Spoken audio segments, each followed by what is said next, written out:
Good bad ugly திரைப்படம் வெளியாகி கிட்டத்தட்ட 3 நாட்கள் ஆயிடுச்சு. 2வது நாள் 3வது நாள்லேயுமே தொடர்ச்சியாக கலெக்ஷன் பெரிதளவில் இருக்குன்னு கேள்விப்படுறோம்.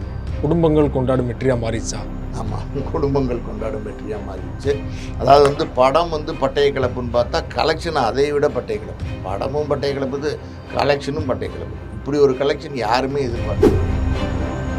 குறிப்பாக பெண்கள் இந்த படத்தை ரொம்ப கொண்டாடுறாங்க. அஜித் இந்த மாதிரி ஒரு ஸ்டைலில் இந்த மாதிரி ஒரு ஒரு எப்படி சொல்கிறது வேறு மாதிரியான ஒரு அஜித் படம் அப்படின்னு பெண்கள் ரொம்ப ரசித்து பார்க்க ஆரம்பிச்சிட்டாங்க. நீங்கள் நிறைய இடத்துல பார்த்தீங்கன்னா பெண்கள் பேட்டியே கொடுக்க ஆரம்பிச்சிட்டாங்க. சூப்பராக இருக்குது, மாசாக இருக்குது, தலையை நாங்கள் இப்படி பார்த்ததே இல்லை, இப்படி ஒரு படமா, இப்படி ஒரு என்டர்டெயின்மெண்ட்டா அப்படிங்கிற மாதிரி இப்போ குடும்பத்தோட படத்தை பார்க்குறதுக்கு வர ஆரம்பிச்சிட்டாங்க. அதாவது ஒரு ஃபேமிலி ஆடியன்ஸு சொல்லுவாங்கள்ல, அந்த ஃபேமிலி ஆடியன்ஸும் படத்துக்கு வர ஆரம்பிச்சிட்டாங்க. நம்ம முதல் நாள் கலெக்ஷன் ஏற்கனவே பேசியிருந்தோம், கிட்டத்தட்ட 35 கோடியை தாண்டி இருந்துச்சு. அதாவது வெள்ளி சனிக்கு அதே கலெக்ஷன் அப்படியே இருக்குது. நீ எங்கேயுமே ட்ராப் ஆகலை, ஒரு ஷோ கூட ட்ராப் ஆகலை, அதே கலெக்ஷன். அது மட்டும் இல்லை, இதில் ஒரு முக்கியமான விஷயம் என்னென்னா, ஞாயிற்றுக்கிழமையும் லீவு, திங்கக்கிழமை தமிழ் புத்தாண்டும் லீவு. இந்த 2 கலெக்ஷனும் பார்த்தீங்கன்னா இன்னும் வேறு மாதிரி இருக்குங்கிறாங்க. இது ரெண்டையும் சேர்த்தா கிட்டத்தட்ட 200 கோடியை நெருங்கக்கூடிய ஒரு கலெக்ஷன் நிச்சயமாக குட் பேட் அக்லியா இருக்கும் அப்படிங்கிறாங்க. இதெல்லாம் மீறி என்ன சொல்கிறாங்கன்னா, இந்த மாதிரி இதே இப்போ டெம்போவில் கலெக்ஷன் போயிட்டு இருந்துச்சுன்னா, ஆடியன்ஸ் இதே மாதிரி கூட்டம் தேட்டருக்கு வர ஆரம்பிச்சிட்டாங்கன்னா,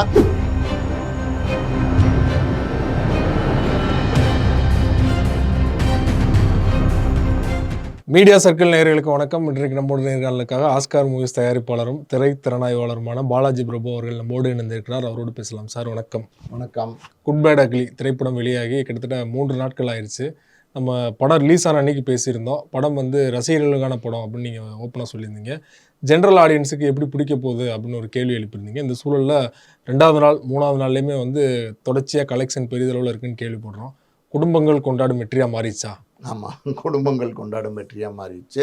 அதாவது படம் பட்டய கிளப்புன்னு பார்த்தா கலெக்ஷன் அதை விட பட்டய கிளப்புது. படமும் பட்டய கிளப்புது, கலெக்ஷனும் பட்டய கிளப்புது. இப்படி ஒரு கலெக்ஷன் யாருமே எதிர்பார்க்கல. அதாவது இது என்னதான் பெரிய வெற்றி படமாக இருந்தால் கூட இப்படி ஒரு கலெக்ஷன் அஜித் படம் பண்ணதே கிடையாது. அப்படி ஒரு கலெக்ஷன், மாஸ் கலெக்ஷன். படம் மாஸ் வெற்றி அப்படின்னு தான் சொல்கிறாங்க. அதாவது இந்த படம் ஆரம்பிக்கும் போது, இந்த படம் வந்த அன்னைக்கு முதல் நாள்லாம் பார்த்தீங்கன்னா, இது அஜித் ரசிகர்களுக்கான படம் அப்படின்னு தான் ஒரு பேச்சு இருந்துச்சு, அப்படின்னு தான் ஒரு டாக் இருந்துச்சு. என்னுடைய கருத்தும் அதுவாக தான் இருந்துச்சு.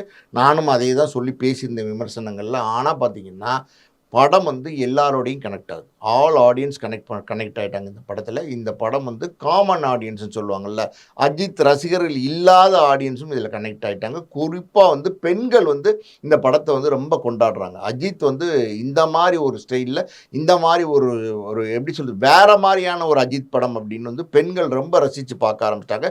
நீங்கள் நிறைய இடத்துல பார்த்தீங்கன்னா பெண்கள் பேட்டியே கொடுக்க ஆரம்பிச்சிட்டாங்க. சூப்பராக இருக்குது, மாசாக இருக்குது, தலையை நாங்கள் இப்படி பார்த்ததே இல்லை, இப்படி ஒரு படமா, இப்படி ஒரு என்டர்டெயின்மெண்ட்டா அப்படிங்கிற மாதிரி. சார் என்னமோ ஒரு என்டர்டெயின்மெண்ட் மூவியாக மாற்றிட்டாங்க சார். இது ஆக்சுவலி ஆதிக்கோட பிளான் என்ன அப்படின்னா, இந்த படத்தை எப்படியும் ஷூர் ஷாட் அடிச்சே தீரணும், இந்த நமக்கு கிடைச்சிருக்கு இந்த ஆப்பர்ச்சுனிட்டி, அதாவது அஜித்தை இயக்கிறதுக்கு கிடைச்சிருக்கு இந்த ஆப்பர்ச்சுனிட்டியை எந்த காலத்துலையும் நம்ம மிஸ் பண்ணிடக்கூடாது. 100% இது ஒரு வெற்றி படமாக மாற்றி ஆகணும். அஜித் ரசிகர்களுக்கு இது ஒரு பெரிய ட்ரீட்டாக இருக்கணும் அப்படின்னு பிளான் பண்ணி எடுப்பாங்கன்னு சொல்லுவாங்களே, அந்த மாதிரி திட்டம் போட்டு எடுத்த படம் தான் இது. அஜித் எப்படியெல்லாம் ரசிப்பாங்களோ அப்படியெல்லாம் சீன்ஸ் பண்ணி, அப்படியெல்லாம் மாசை கொண்டு வந்து, அப்படியெல்லாம் கிளாஸான சீன்ஸை வச்சு அஜித் அஜித் அஜித் அஜித் அஜித் சொல்லிக்கிட்டே இருக்கலாம். அப்படி அஜித்தை மட்டுமே ஃப்ரேமில் கொண்டு வந்து ஒரு படத்தை அதாவது ஆதிக்கு வெற்றி கண்டுட்டார். அதான் நம்ம சொல்லணும். அந்த வெற்றி இன்றைக்கி பப்ளிக்கிட்டையும் ட்ராவல் ஆக ஆரம்பிச்சிருச்சு. பெண்கள் மட்டும் இல்லை, இப்போ குடும்பத்தோட படத்தை பார்க்குறதுக்கு வர ஆரம்பிச்சிட்டாங்க. அதாவது ஒரு ஃபேமிலி ஆடியன்ஸு சொல்லுவாங்கள்ல, அந்த ஃபேமிலி ஆடியன்ஸும் படத்துக்கு வர ஆரம்பிச்சிட்டாங்க. நம்ம முதல் நாள் கலெக்ஷன் ஏற்கனவே பேசியிருந்தோம், கிட்டத்தட்ட 35 கோடியை தாண்டி இருந்துச்சு. இன்றைக்கி சனி, அதாவது வெள்ளி சனிக்கு அதே கலெக்ஷன் அப்படியே இருக்குது. நீ எங்கேயுமே ட்ராப் ஆகலை, ஒரு ஷோ கூட ட்ராப் ஆகலை, அதே கலெக்ஷன். அது மட்டும் இல்லை, இதில் ஒரு முக்கியமான விஷயம் என்னென்னா ஓவர்ஃப்ளோ. அதாவது படம் எப்படியாவது டிக்கெட் கிடைச்சிராதா, நம்ம பார்த்துட மாட்டோமான்னு அஜித்தோட ரசிகர்கள் மட்டும் இல்லை, தியேட்டரில் பெரிய கூட்டமே நிற்கிது. படம் டிக்கெட் இன்றைக்கி கிடைக்கல, நாளைக்கு பார்த்துடலாம் ரிப்பீட் ஆடியன்ஸ் வர ஆரம்பிச்சிட்டாங்க. இது இல்லாமல் படமும் ரிப்பீட் ஆடியன்ஸ், அதாவது பார்த்தவங்க அஜித் ரசிகர்களே திருப்பி பார்க்குறாங்க.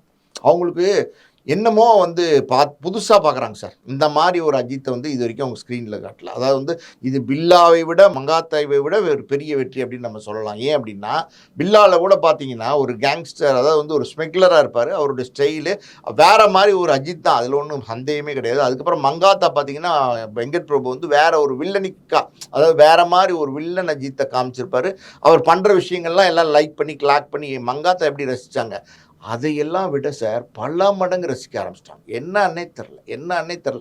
ஒவ்வொரு ஃப்ரேம்லேயும் அஜித் வராரு, ஒவ்வொரு ஃப்ரேம்லேயும் அஜித் மாஸ் காட்டுறாரு. அஜித் எந்த இடத்துலையும் லெட் டவுன் பண்ணிடக்கூடாது அப்படிங்கிற மாதிரி ஒரு படத்தை எடுத்திருக்காங்க பார்த்தீங்களா, அது வந்து ஜெயிச்சிருச்சு. பெரிய லெவலில் ஆடியன்ஸ்க்கு கனெக்ட் ஆயிடுச்சு, ஆடியன்ஸ்க்கு பிடிச்சிருச்சு.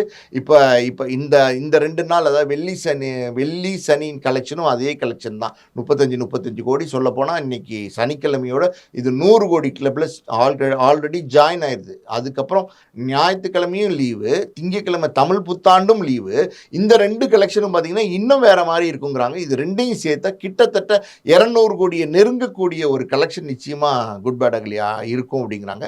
இதெல்லாம் மீறி என்ன சொல்கிறாங்கன்னா, இந்த மாதிரி இதே இப்போ டெம்போவில் கலெக்ஷன் போயிட்டு இருந்துச்சுன்னா, ஆடியன்ஸ் வந்து இதே மாதிரி கூட்டம் தேட்டருக்கு வர ஆரம்பிச்சிட்டாங்கன்னா, அடுத்து வர வாரம் இருக்குது பார்த்தீங்கன்னா, வர வாரம் அந்த கலெக்ஷன் இன்னும் வேற மாதிரி இருக்கும். இதே கலெக்ஷன் வந்து ஃபாலோ ஆச்சுன்னா இதனுடைய எப்படி சொல்கிறது, கலெக்ஷன் ரிப்போர்ட் வந்து இப்போ கணிக்கவே முடியாது. அப்படி ஒரு கலெக்ஷன் ரிப்போர்ட் வரும்னு எதிர்பார்க்குறாங்க. அது நடக்கிறதுக்கு நிறைய வாய்ப்புகள் இருக்குது.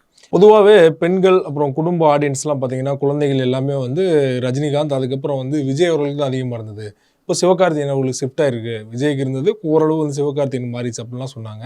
அஜித் அவருடைய படத்துக்கு ரசிகர்கள் தான் மெயினாக இருக்கும். மற்ற ஃபேமிலி ஆடியன்ஸ்லாம் கொஞ்சம் கம்மியாக தான் இருப்பாங்க. விஸ்வாசம் மாதிரியான படங்களுக்கு வந்து அதிகமான ஃபேமிலி ஆடியன்ஸ் போனதை பார்க்க முடிஞ்சுது. இந்த குட் பேட் அக்லி படத்தில் பெரிதளவில் வந்து எமோஷ்னலான சீன் இல்லை, ஒரு ஃபேமிலி ரசிக்கக்கூடிய மாதிரியான ஒரு காட்சிகளில் எல்லாம் மாஸ் மாஸ் மாஸ் மட்டும்தான் இருந்தது இல்லையா? ஸோ பெண்கள் குடும்பங்களுமே இன்ப ஆரம்பிச்சிட்டாங்களா? இல்லை நீங்கள் சொன்னீங்கல்ல, பெரிதளவும் ரசிக்கக்கூடிய சீன் இல்லை, பெரிதளவும் சென்டிமெண்ட் இல்லை, பெரிதளவும் அழுத்தமான சீன்ஸ் இல்லை. இது எல்லாமே இல்லை. இருந்தாலும் படம் வந்து ஆடியன்ஸ் வந்து ரசிக்கிறாங்க. அது என்ன காரணம்னு ஆடியன்ஸுக்கு தான் கேட்கணும், ஆடியன்ஸுக்கு தான் தெரியும். சில படங்கள் பார்த்தீங்கன்னா இந்த மாதிரியான ஒரு மேஜிக்கை வந்து பண்ணிடும். நிறைய படங்கள் பார்த்துருக்கோம். இந்த மாதிரி வந்து இதெல்லாம் வந்து சார் ஒரு மேஜிக். அஜித்னு அடுத்தடுத்து காட்டிக்கிட்டே இருக்காங்க. அவருடைய பர்ஃபார்மன்ஸு, அவருடைய ஆக்டிங் ஸ்டைலு, அவருடைய மேனரிசம், அவருடைய பஞ்ச் டைலாக்ஸ் இப்படியே காமிச்சு படம் ஃபுல்லாக அஜித் சார். வேறு எங்கேயுமே நீங்கள் யாரையுமே கொண்டு வர முடியாது. மற்ற எந்த கேரக்டர்ஸுமே நீங்கள் பாருங்கள், திரிஷா இருக்காங்க, ஒரு இடத்துல வந்து நம்ம சிம்ரன் வராங்க, அந்த சீன் கொஞ்சம் பரவாயில்ல. அது இல்லாமல் பார்த்தீங்கன்னா பிரசன்னா இருக்கார், பிரபு இருக்கார், அப்புறம் பார்த்தீங்கன்னா ரெடின் கிங்ஸ்ல இருக்கார், யோகி பாபு இருக்கார், இன்னும் ஒரு பையனாக ஒரு கேரக்டர் நடிக்கிறார் இருக்கார். இன்னும் நிறைய கேரக்டர்ஸ் இதில் இருந்தால் கூட படத்து ஃபுல்லாக யாரை நிறச்சி வச்சுருக்காங்கன்னா அஜித் தான் நிறச்சி வச்சுருக்காங்க. எல்லா ஃப்ரேம்லேயுமே அஜித் தான் இருக்கார், எல்லா ஃப்ரேம்லேயும் அஜித் தான் வந்து பர்ஃபார்மன்ஸ் பண்ணுறாரு. அந்த ஒரு எப்படி சொல்கிறது, அஜித்தோட ரசிகர்களுக்கு வந்து இது ரொம்ப ரொம்ப ரொம்ப பிடிச்சி போச்சு. இப்படி ஒரு படம் வந்து அஜித் இது வரைக்கும் கேரியர்லேயே நடிக்கலை. இது அஜித்தோட கேரியர்லேயே ஒரு பெஞ்ச் மார்க் படமாக இருக்கும் அப்படின்றது ஆடியன்ஸோட கருத்து. இந்த கருத்து அதாவது வந்து காமன் ஆடியன்ஸ், அதாவது ரசிகர்களோட கருத்து. இந்த கருத்து வந்து காமன் ஆடியன்ஸோட கனெக்ட் ஆச்சு பார்த்தீங்களா, அங்கே தான் பெரிய ப்ளஸ்ஸாக ஆயிடுச்சு. அதாவது வந்து ப்ளஸ்ஸு வந்து எப்போவுமே சக்ஸஸ் கிடையாது. ஆனால் இங்கே ப்ளஸ்ஸும் சக்ஸஸ் ஆயிடுச்சு, பெரிய ப்ளஸ்ஸாக மாறிடுச்சு. கலெக்ஷன் வந்து வேறு மாதிரி இருக்குது. இந்த கனெக்டிவிட்டிக்கு காரணமே யாருக்குமே புரியல சார். அப்படி வந்து வேறு மாதிரி ஒரு என்ஜாய்மெண்ட். இது மாதிரி நிறைய காமெடி படங்கள் பார்த்துருக்கோம், நிறையா வந்து த்ரில்லர் பார்த்துருக்கோம், நிறையா வேறு மாதிரி ஃபன் படம் என்னென்னமோ பார்த்துருக்கோம். ஆனால் இது ஒரு காமெடி படமும் கிடையாது. ஆனால் வந்து பார்த்தீங்கன்னா இது கனெக்ட் ஆகுறாங்க, ரசிக்கிறாங்க, என்ஜாய் பண்ணுறாங்க. சீன் பை சீன் வந்து ஆடியன்ஸ் என்ஜாய் பண்ணுறாங்க. அதுக்கான காரணம் என்னங்கிறது தெரியும். நீங்கள் ஃபஸ்ட் ஷோ பார்த்த உடனே உங்களுக்கு வந்து இது ரசிகர்களான படம் தான் தோணுச்சு. குடும்பங்கள் இந்த அளவுக்கு கொண்டாடுவாங்க எதிர்பார்த்தீங்களா? இல்லை குடும்பங்களுக்கு இந்த அளவுக்கு கொண்டாடுவாங்கன்னு நான் எதிர்பார்க்கவே கிடையாது. இன்னொரு விஷயத்த சொல்கிறேன் கேளுங்க, இது ரசிகர்கள் கொண்டாடக்கூடிய படம் தான் அப்படின்னு ஆதிக்கே நினச்சிருப்பார். ஆதிக்கே வந்து ஒரு படி வந்து இதுதான் நினச்சிருக்க வாய்ப்பு இருக்கே தவிர, ஒரு படி ஆதிக்கே இது ஷாக்காக இருக்கும். என்னடா வந்து எல்லாருமே அதாவது வந்து யூனிவர்ஸாக கொண்டாடுற ஒரு படம்னு சொல்லுவாங்கல்ல, 100 பேர் இருந்தால் 100 பேரும் நல்லா இருக்குன்னு சொல்கிறாங்க. அது எப்படின்னு தெரியல.